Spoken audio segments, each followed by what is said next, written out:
অনেকদিন ধরেই গুঞ্জন ছিল ঢালিউড কিং শাকিব খানের সঙ্গে ডিভোর্স হয়ে গেছে চিত্রনায়িকা শবনম বুবলির। আবার এও চাউর ছিল কখনোই বিয়েই হয়নি তাদের।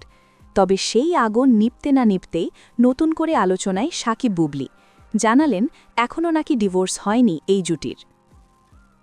ভালোবাসা দিবস ও পয়লা ফাল্গুনের আবহে দেশের এক পডকাস্টে হাজির হয়ে খোলামেলা কথায় নিজের অবস্থান তুলে ধরেন বুবলি।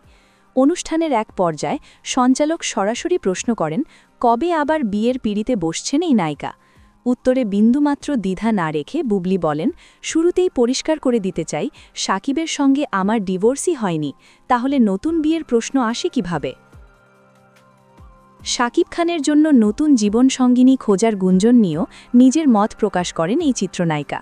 তিনি বলেন, কে কাকে বিয়ে করবেন সেটি একান্তই ব্যক্তিগত সিদ্ধান্তের বিষয়। তবে নিজের বৈবাহিক অবস্থান ব্যাখ্যা করতে গিয়ে দৃঢ় কণ্ঠে যোগ করেন, মানুষের ম্যারিটাল স্ট্যাটাস বলতে হয় বিবাহিত নয়তো ডিভোর্সড, সেপারেটেড কিংবা বিধবা। এখানে অতীত বলে কোনো আলাদা ঘর নেই।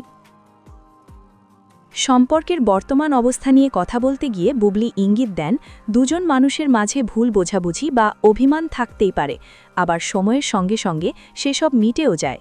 তবু জোর দিয়ে তিনি পুনর্ব্যক্ত করেন, তাদের মধ্যে কখনোই ডিভোর্স হয়নি। চারদিকে নানা বিভ্রান্তি ও গুঞ্জনের অবসান ঘটাতেই তিনি বিষয়টি পরিষ্কার করে দিলেন বলে জানান।